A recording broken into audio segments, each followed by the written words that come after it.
I'll never forget election night 2016. I didn't do anything fancy. I didn't go to a viewing party. I sat right here at this desk, solo, just like I am right now, with as many windows open as my monitor could fit, so I wouldn't miss a moment of the priceless reactions that just kept flooding in. America is crying tonight, and I mean literally crying. In her lifetime, she deserves to be the first female president.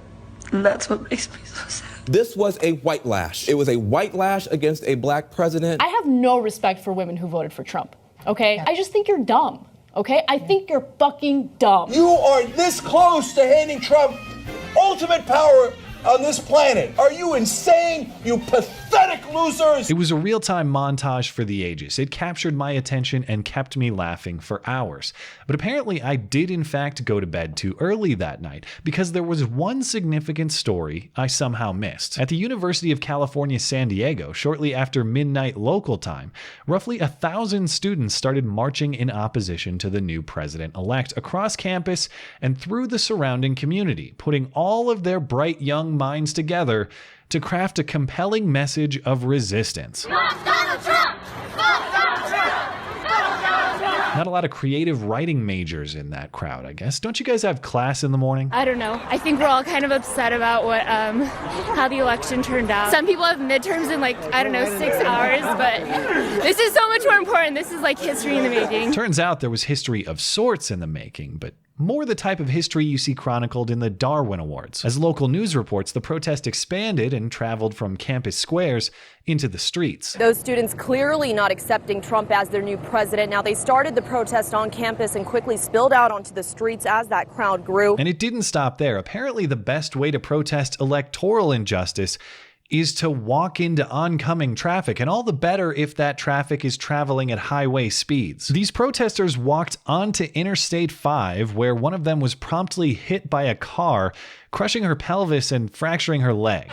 Get off the fucking highway! It took someone actually getting hit by a car for a few of these idiots to realize, hey, it's a bad idea to walk into a high-speed traffic area at night. Get the fuck off the highway! Yeah, wait, guys, we had it all wrong. Get off the highway. Seemed like such a good idea in theory. I can't believe it didn't work out.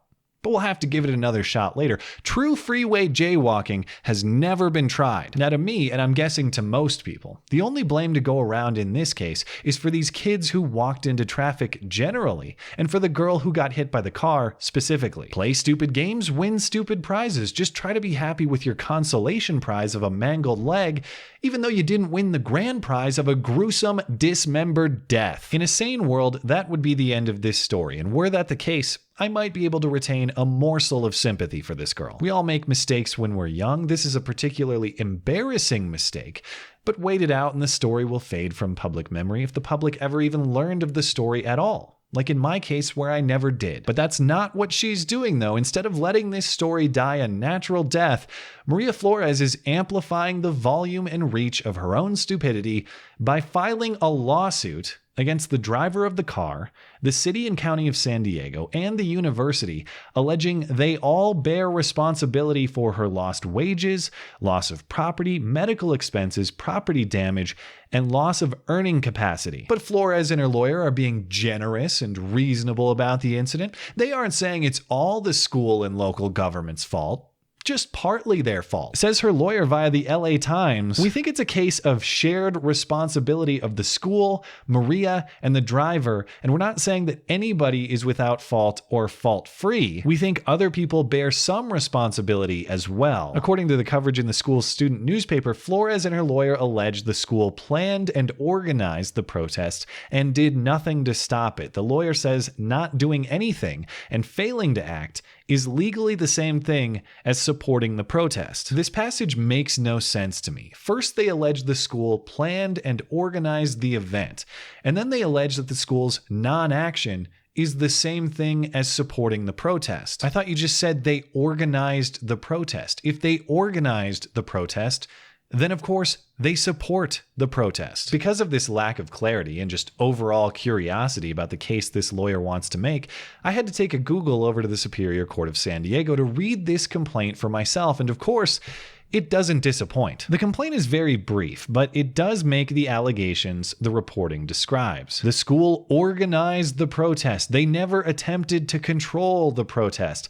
And this is my favorite allegation. The failure to control the protest allowed it to spill onto the freeway. In other words, your failure to control my idiocy resulted in injury to me. That reasoning really only works against your parents. When you're a child. The complaint further alleges government officials were negligent in failing to block all lanes of traffic on the interstate. There was only one emergency vehicle making an S maneuver to stop traffic at the time, and the car that struck her simply went around it, as traffic is likely to do by default, since vehicular travel is the default purpose of an interstate. Why would you ever walk onto an interstate highway without 100% certainty there will be no traffic to hit you? There is a reason we teach children to look both ways before crossing the neighborhood street. The adult protester version of that lesson is consult the authorities before occupying the highway. Now, that central claim in this suit is that the school somehow sponsored and organized this protest, and I just don't see any evidence to support that idea. Sponsorship and organization would be planned. This accident occurred at about 1:30 a.m. on election night, and nobody thought Trump would win. The primary reason these kids are acting like jackasses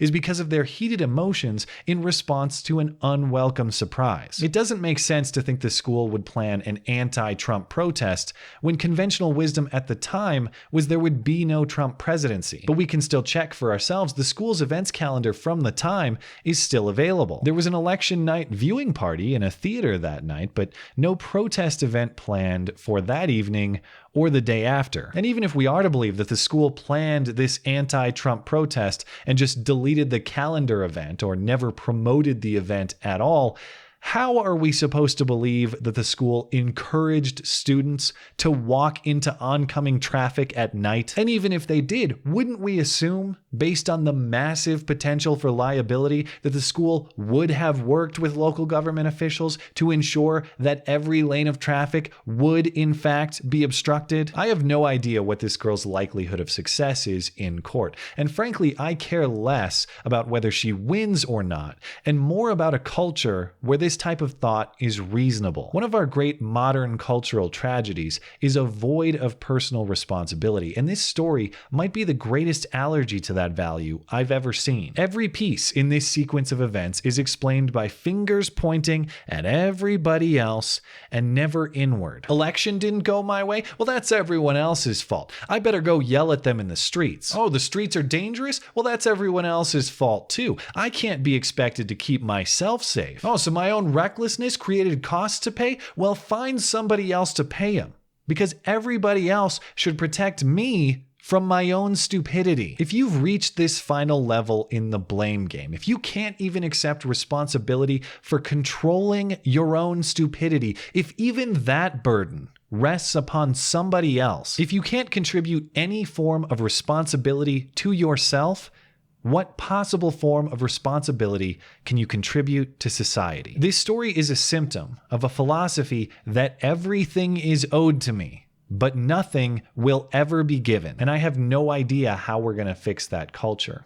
But I do know a great place to start thinking outside of high-speed oncoming traffic lanes. Thanks as always for listening and for supporting this channel. Always appreciate that thoughtful discussion down below, and especially over on Twitter. That is at ML Christiansen. You're always welcome to coming out and chat in my live streams. Those are linked down in the description. Looking forward to it. Goodbye.